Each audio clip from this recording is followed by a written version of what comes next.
In any incompetent administration, there are cans of worms. Let's open one of those cans today, shall we? PIRSA is responsible for managing the state's community-owned aquatic resources. There are currently 817 commercial fishery licence holders and 534 aquaculture licence holders in the state. The only fee they pay to PIRSA is the cost recovery for fisheries management. That is, they pay for PIRSA to undertake research and management of licences and plans that affect their individual fisheries. Now remember, commercial fishing, whether it is for King George whiting, abalone or rock lobster, is an extractive industry, similar to mining. They extract natural community-owned resources. The commercial and aquaculture sectors pay no royalties to the state, and hence the community for using the resources for their personal profit.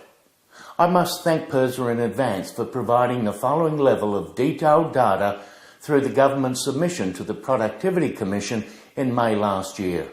It stated the landed value of South Australia's fisheries and agriculture industries was $393 million in 2013-14.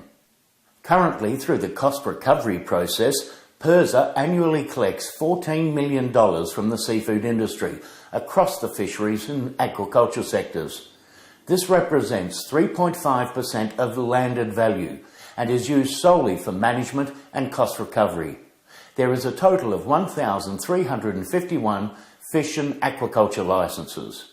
Now, divide that by $14 million equals $10,362 per licence. That might seem a lot, but let's compare that to the gross boat incomes of $1.5 million for the sardine fishers, $1.1 million each for the blue crab fishers, down to $700,000 for prawners, and so the list goes on. But hang on, this can of worms gets even more putrid. In the South Australian Seafood Scorecard for 2013-14, it states the South Australian seafood industry contributed $818 million, or 5% of South Australia's gross food and wine revenue. Confusing? Not really. The landed price from the fishers was $393 million. But once it was wholesaled, distributed and exported, it had increased in value to $818 million. That's over 100% markup through the chain. And not one in that chain paid a red cent to the South Australian community through an extraction tax. This state's miners would be green with envy.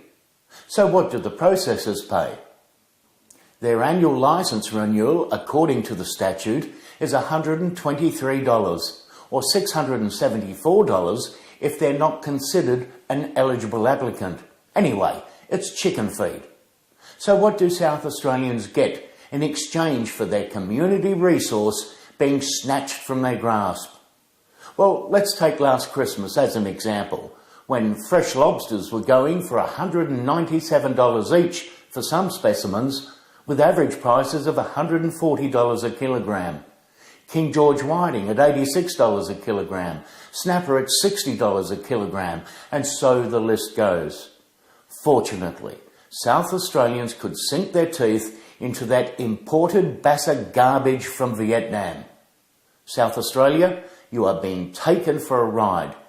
Demand commercial fishers pay for their highly lucrative extraction of your resource. It's time they paid for a fair day's catch. I expect them to yell from the rooftops that they already pay a mozza and contribute jobs to the state. But it's their own figures that have hung them out to dry. And don't forget, these arrangements are all managed by PIRSA and have the Minister's blessing and the blessing of the state Labor government. Let's leave the lid open on that can of worms, eh?